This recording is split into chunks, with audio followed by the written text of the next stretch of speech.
tingnan mo na, may habol natin si Manang Milky, may update yata kay Saldico. Anong gagawin ng Kongreso? Eto muna lakay ang deportasyon ni dating Congressman Zaldico. Dapat madaliin ng gobyerno, mga testimonya at salaysay dapat panumpaan daw ng dating kongresista.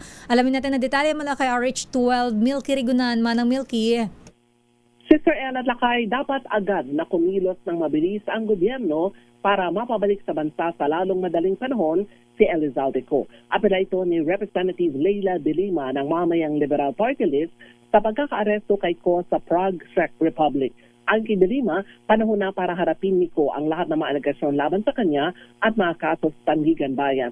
Dapat anyang panumpaan ni Co lahat ng kanya magiging testimonya at salaysay at gawin ito sa tamang forum. Sabi ni de Lima, ito na ang pagkakataon na isiwalat ni Co sa mga investigasyon ang lahat-lahat na mga nalalaman niya maging mga ebidensyang meron siya ukol sa mga anomalyang flood control project.